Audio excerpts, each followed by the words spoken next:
आप अपने कंपनी पे चढ़े हुए कर्ज को खत्म करना चाहते हो। इन सब के लिए आपको क्या करना चाहिए, वह गुण हम सीखेंगे एक कहानी से।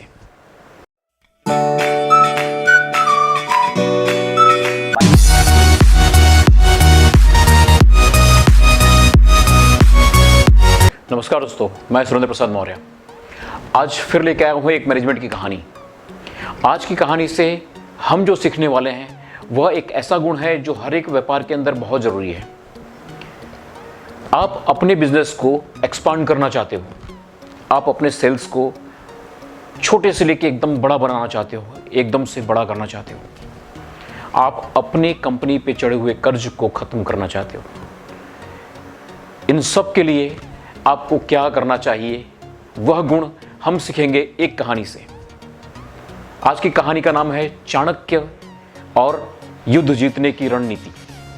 प्यारे दोस्तों, आपका वीडियो देखने और सहयोग के लिए बहुत बहुत धन्यवाद। हमारा इस चैनल पर हमेशा प्रयत्न रहता है कि हम सभी प्रोग्राम जैसे बिजनेस की बात, इस प्रोग्राम के तहत चल रही मैनेजमेंट की कहानियाँ, बड़ा बिजनेस बाय सुरेंद्र प्रसाद मौर्य, दूसरा प्रोग्राम अनुभवदान जिसमें हम लेते हैं समाज सेवक का अनुभवदान, द रियल हीरो। अगला प्रोग्राम जो जल्द आ रहा है बिजनेसमैन का अनुभवदान, जीरो टू हीरो। तीसरा हमारा प्रोग्राम है लाइफ लर्निंग। लाइफ लर्निंग के अंदर हम चलाते हैं playlist life learning by Surendra Prasad Maurya. अगला एक प्रोग्राम इसी सीरीज़ में आने वाला है, सुनाओ अपनी कहानी अपनी जुबानी, जो जल्द ही आ रहा है। अगला एक हमारा प्रोग्राम है आर्ट ऑफ लिविंग। इसके अंदर हम सुनते हैं ज़िंदगी जीने के तरीके के किस्से कहानियाँ। आदि सभी प्रोग्रामों में हम आपको सबसे उम्दा जानकारी दे सकें जो सभी के जीवन में खुशियाँ और तरक्की लाए। इस कार्य में हमें हमेशा आपकी मदद की ज़रूरत है। आप हमारा उत्साह बढ़ाने के लिए चैनल को सब्सक्राइब जरूर करें, साथ ही नोटिफिकेशन ऑन करें ताकि नई जानकारी हम आप तक लेकर पहुंच सकें और आपका सहयोग हमें हमेशा मिलता रहे। हमें एक और भी मदद चाहिए और वो है कि आप हमारी वीडियो को देखने के बाद उस पर कमेंट जरूर करें। अगर आपको वीडियो अच्छा लगा तो लाइक भी करें। इससे हमारी पूरी टीम का उत्साह बढ़ता है और हमारी टीम का उत्साह बढ़ेगा तो हम और भी बेहतरीन, उम्दा, उपयोगी, सीखने योग्य हम कंटेंट लेकर आप तक पहुंचेंगे। हमें भरोसा है कि आप ज़रूर हमारा साथ देंगे। आपका सहयोग और साथ देने के लिए आपको बहुत बहुत धन्यवाद। खुश रहो, तरक्की करो। आइए अब चलते हैं अपने वीडियो की तरफ। Come on, let's learn and inspire. कहानी शुरू होती है मध्यकालीन भारत से, जब धनानंद का पूरा यहाँ साम्राज्य था। धनानंद, आप जानते हैं, वह राजा जो अपने सत्ता के मद में चूर रहता था, नशे में चूर रहता था। वह पंडितों से बड़ी नफरत करता था। उस वक्त हुआ यूं कि सिकंदर ने भारत पे हमला किया। सिकंदर ने जब भारत पे हमला किया तो चाणक्य ने धनानंद के पास में गुहार लगाई, उनके दरबार में गए, वहाँ गुहार लगाई कि धनानंद, सिकंदर भारत पे हमला कर चुके हैं, आप अपनी सेना को तैयार कीजिए और उसे रोकिए, वरना हमारा देश बचेगा नहीं। तब धनानंद ने चाणक्य का अपमान कर दिया। उसने कहा, आप पंडित हो, सिर्फ पंडिताई करो, राज चलाना, युद्ध करना यह आपका काम नहीं। आपकी वो हैसियत नहीं कि आप मुझे सलाह दो, क्योंकि वह घमंडी था और सत्ता शक्ति के नशे में चूर था। जब चाणक्य का अपमान हुआ तो चाणक्य ने अपनी शिखा खोली और शिखा खोल के एक सौगंध उठाई कि धनानंद, मैं एक दिन तुम्हारे इस घमंड को खत्म करूंगा और तुम्हारे इस साम्राज्य को तुमसे छीन लूंगा। धनानंद ने उसे धक्के मरवा के अपने दरबार से बाहर फेंकवा दिया।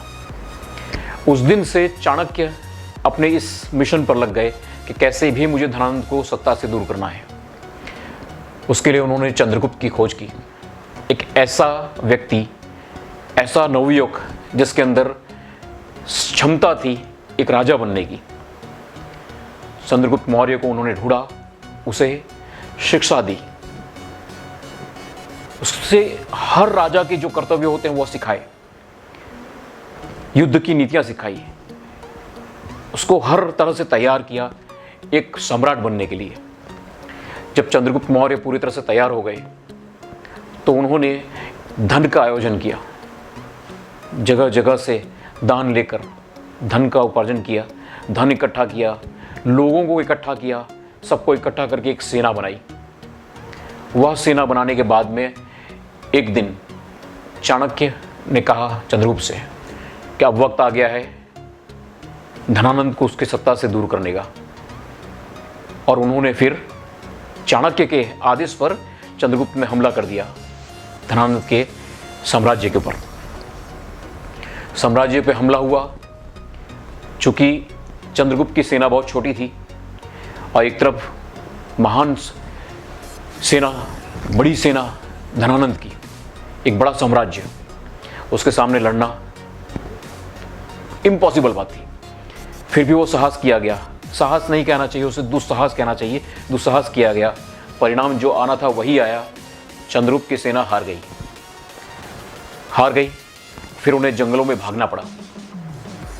चंद्रगुप्त की सेना पूरी जंगलों के अंदर भाग गई और अब जैसे तैसे उन्होंने अपने आप को बचाया। अब उस जंगल के अंदर सेना का खान पान वगैरह चलाने के लिए अगल बगल के गांवों से लुका छुपी भोजन वगैरह की व्यवस्था की जाती थी। उन्हें संभाला जाता था, बचाया जाता था अपनी सेना को। एक दिन चाणक्य इसी तरह लुका छुपी किसी गांव से भोजन की व्यवस्था करने के लिए निकले हुए थे और एक कुटिया के पास से वो गुजर रहे थे। जैसे ही कुटिया के पास से गुजरे, अंदर से एक बच्चे के रोने की और उसके मां के चिल्लाने की आवाज आई।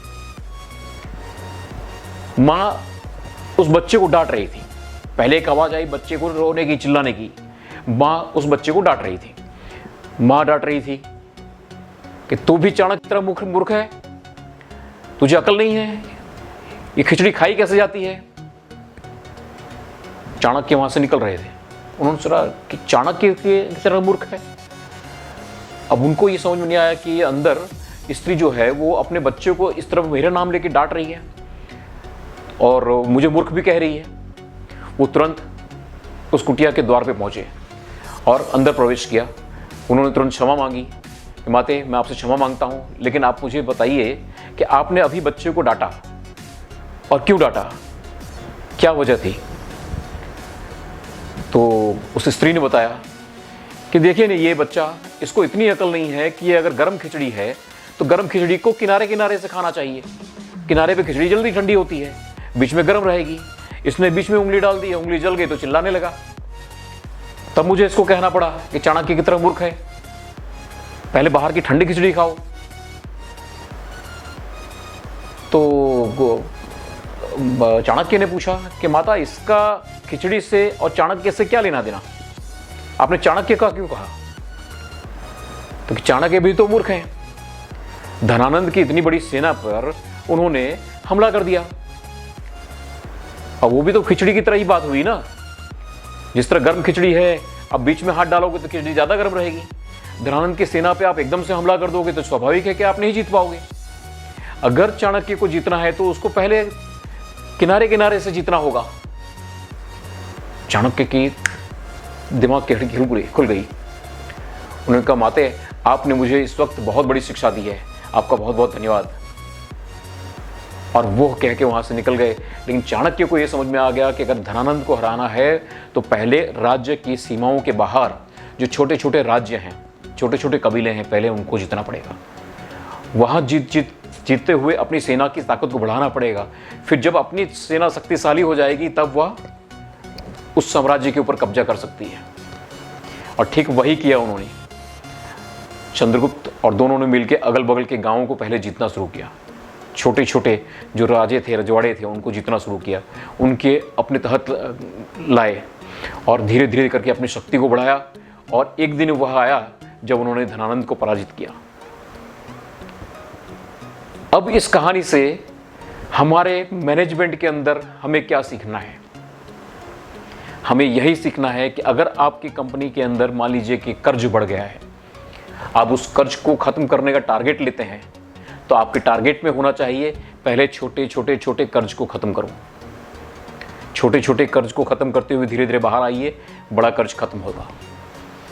एक्सपांड करना है तो एक साथ में बहुत सारी ब्रांचें मत खोल दो। धीरे धीरे एक दो इस तरह करते हुए अपनी शक्ति के अनुसार आप अपनी ब्रांचों को खोलते चले जाओ, नहीं तो आपका विनाश तुरंत हो जाएगा। आप जो विकास करना चाहते हैं, विकास की जगह पे आप मुश्किल में फंस सकते हैं।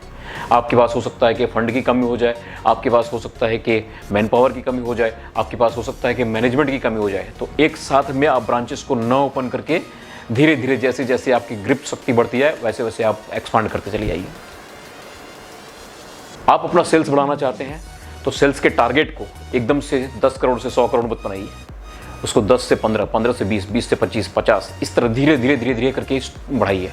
धीरे धीरे मतलब टारगेट्स को टुकड़ों में बांट दीजिए। किसी भी टारगेट को अगर टुकड़ों में बांटेंगे तो वो अचीव करना आसान होगा।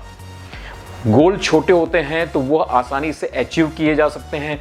जब छोटे गोल आसानी से अचीव होते हैं तो आपकी टीम का मनोबल बना रहता है, आपका मनोबल बना रहता है और जीत का जो आपका हौसला है आपको और उत्साहित करता है और तेजी से आप आगे बढ़ते हैं। और जिस तरह धीरे धीरे धीरे आपकी शक्ति बढ़ती चली जाती है और आप विजेता बनते हैं। इसी तरह अपनी कंपनी को विजेता बनाओ, अपनी एक बेहतरीन कहानी बनाओ। याद रखो, वह जवानी जवानी नहीं जिसकी कोई कहानी ना हो। खुश रहो, तरक्की करो। प्यारे दोस्तों, आपका वीडियो देखने और सहयोग के लिए बहुत बहुत धन्यवाद।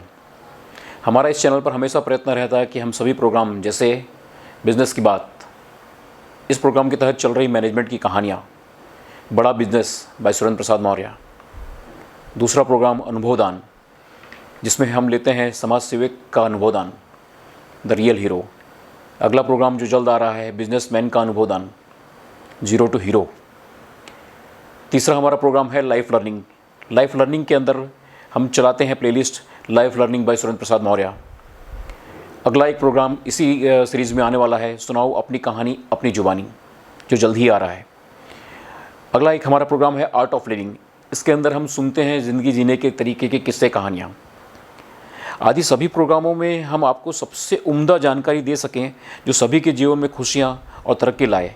इस कार्य में हमें हमेशा आपकी मदद की ज़रूरत है। आप हमारा उत्साह बढ़ाने के लिए चैनल को सब्सक्राइब जरूर करें, साथ ही नोटिफिकेशन ऑन करें ताकि नई जानकारी हम आप तक लेकर पहुंच सकें और आपका सहयोग हमें हमेशा मिलता रहे। हमें एक और भी मदद चाहिए और वो है कि आप हमारे वीडियो को देखने के बाद उस पर कमेंट ज़रूर करें। अगर आपको वीडियो अच्छा लगा तो लाइक भी करें।